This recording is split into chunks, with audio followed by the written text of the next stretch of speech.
Halo, Assalamualaikum warahmatullahi wabarakatuh. Kembali lagi di channel Lembung Berani.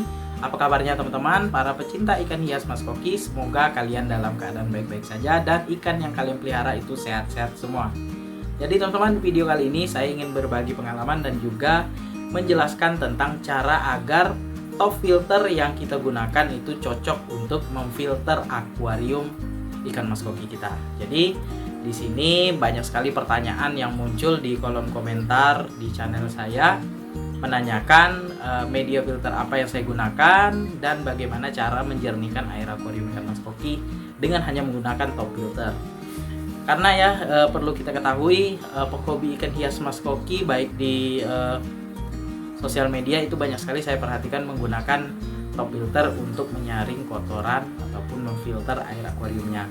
Jadi di sini saya coba memberikan apa yang saya terapkan di akuarium saya, semoga bermanfaat untuk teman-teman sekalian. Nah, yang pertama yang kita bahas adalah top filternya. Jadi top filter ini yang paling standar untuk digunakan untuk top filter akuarium ikan Mas Koki itu adalah filter talang, teman-teman ya. Filter talang ini untuk saat ini yang paling bagus untuk ikan Mas Koki adalah 2 tingkat, teman-teman. Talang 2 tingkat. Jadi satu tingkatnya itu untuk khusus mekanis, filter mekanis, baik itu kapas, jaring nelayan, busa grand wall, busa biofoam dan lain sebagainya. Itu satu tingkat yang paling atas. Kemudian yang bawah itu khusus full biologis. Kalau teman-teman mau menggunakan lampu UV itu biasanya di chamber terakhir atau chamber pertama setelah air turun dari filter mekanis. Biasanya seperti itu, teman-teman. Nah, jadi yang pertama yaitu top filter harus 2 tingkat ya. Kalau misalnya satu tingkat sebenarnya bisa, tapi menurut saya pribadi itu kurang maksimal. Jadi untuk lebih maksimal kita harus pakai filter yang 2 tingkat ya. Kalau misalnya filter teman-teman sekalian cuma satu tingkat, silakan teman-teman beli di toko online ataupun buat sendiri ya, beli di toko bangunan. Talang air tinggal kalian lem sendiri ya, sudah itu sisanya bisa kita gunakan di akuarium yang lain, teman-teman. Nah, jadi kalau misalnya belum pakai top filter talang misalnya ya, teman-teman bisa bikin sendiri top filternya, tinggal dilem aja kiri kanan dan dilubangin saja untuk khusus biologisnya. Kalau menurut saya pribadi ya nggak perlu pakai sekat, teman-teman.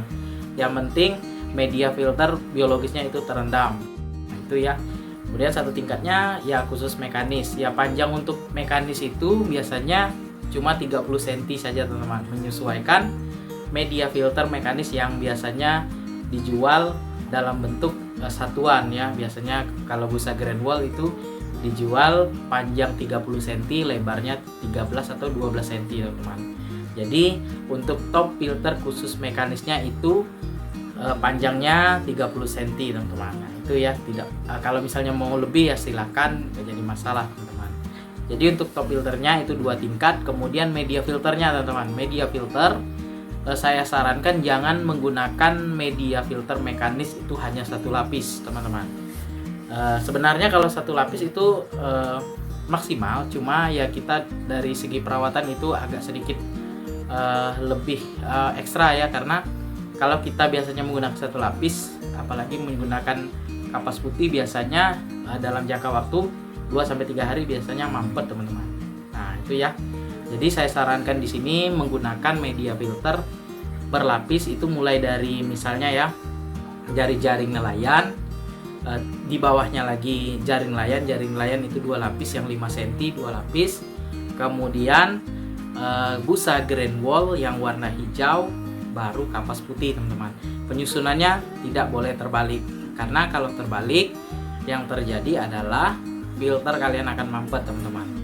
Kalau kapas putihnya menyaring kotoran terlebih dahulu ya, nanti kotorannya menumpuk dan akhirnya mampet. Jadi usahakan seperti yang saya jelaskan tadi, jaring nelayan 2 lapis, kemudian busa grand wall, baru kapas putih. Atau jaring nelayan 2 lapis, busa biofoam 5 cm ya, baru busa grand wall, baru kapas putih, teman-teman. Itu dijamin filter mekanisnya tidak akan mampet ya.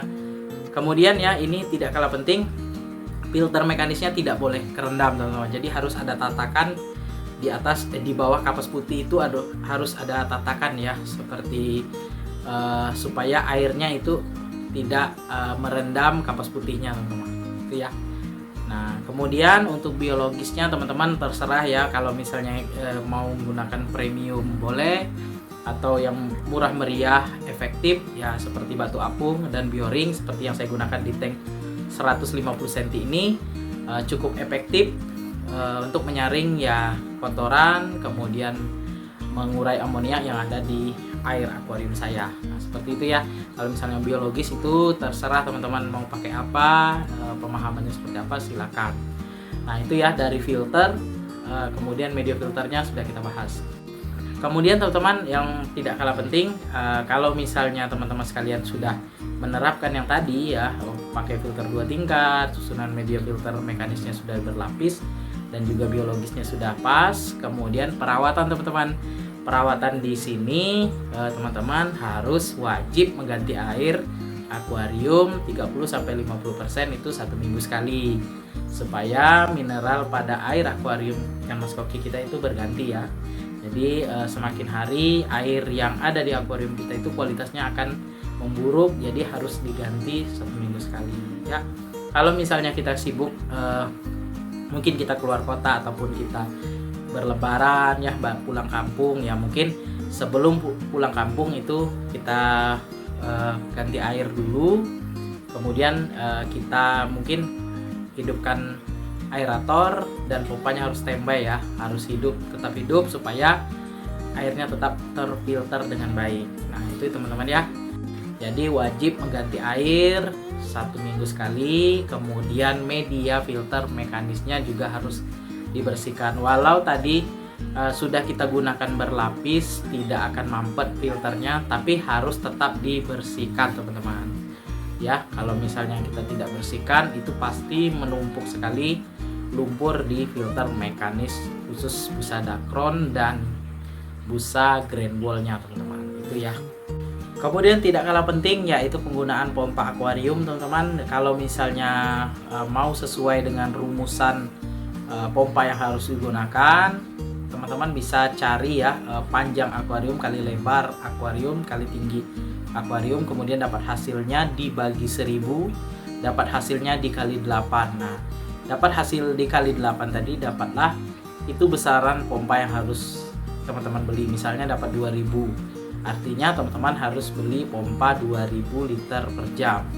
Kalau misalnya seperti kasus di akuarium 150 cm saya ini, sebenarnya saya harus menggunakan pompa 4600 liter per jam, tapi saya menggunakan hanya 4000 liter per jam. Nah, itu tidak sesuai spek ya, tapi di sini supaya spek pompa saya itu bisa saya gunakan di akuarium 150 cm ini, saya mengurangi jumlah ikan teman-teman. Yang semulanya saya pelihara itu 17 ekor, sekarang hanya sekitar 11 ekor saja teman-teman ikan di tank 150 cm ini. Jadi nantinya ya, kalau ikan ini sudah besar itu akan saya kurangi lagi teman-teman, supaya pompa 4000 liter per jam ini bisa tetap saya gunakan di tank 150 cm ini. Kenapa saya tidak menggunakan 5000? Karena saya di sini menggunakan top filter kaca. Kalau misalnya saya gunakan pompa besar tentu akan luber, jadi saya akali seperti itu, saya kurangi jumlah ikan yang saya pelihara di tank ini. Mengurangi jumlah ikan juga tidak mengurangi keindahan akuarium ikan mas koki 150 cm ini teman-teman, dan juga ikannya lebih cepat pertumbuhannya kalau saya kurangi jumlah ikannya, itu teman-teman. Kemudian selanjutnya tidak kalah penting, ini yaitu pemberian pakan teman-teman, supaya filter kita itu bekerja maksimal ya, baik itu filter mekanisnya menyaring kotoran, pompanya bekerja dengan baik, filter biologisnya bekerja dengan baik, mengurai amoniak.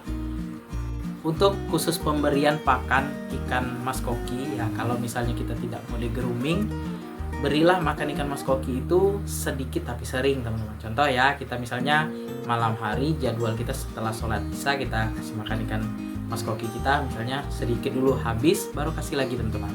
Jangan kita kasih langsung sekali banyak, takutnya ya tidak semua ikan yang langsung ngejar ke makan pelet tadi. Jadi pakan pelet yang belum dimakan oleh ikan mas koki tadi akan terlarut di air akuarium dan menjadi partikel-partikel kecil dan membuat air akuarium kita itu berkabut teman-teman. Nah, itulah ya. Jadi kasih makan ikan mas kokinya sedikit-sedikit tapi habis teman-teman, kan langsung sekali banyak. Ya kita terkadang ya memang kita tidak banyak ya pakai sendok susu biasanya yang digunakan untuk memberi makan ikan mas kokinya ya. Kita kasih, terkadang ya ada sisa ya sekitar 5 butir, 6 butir yang belum dimakan ikan mas koki itu terlarut di air akuarium kita. Nah, itu ya. Nah, kemudian ini teman-teman, ini tidak kalah penting yang pipa yang turun ini ya dari lubang output. Itu tugasnya adalah air yang keluar dari lubang output filter itu akan mendorong kotoran langsung ke mulut pompa akuariumnya. Jadi kotoran ikan mas koki yang jatuh di lantai akuarium itu terdorong oleh pipa output tadi ya, pipa L tadi, langsung tersedot oleh pompa akuariumnya teman-teman. Itu ya. Jadi itulah cara agar top filter akuarium ikan mas koki itu cocok ataupun bisa digunakan di akuarium ikan mas koki. Semoga teman-teman yang menyaksikan video ini mendapatkan manfaat positif dari apa yang saya jelaskan di sini. Dan sebelum saya akhiri video ini, mohon dukungannya ya kepada channel Lebung Berani dengan cara subscribe, like, komen, serta share videonya agar channel Lebung Berani makin berkembang dan terus menginspirasi teman-teman sekalian.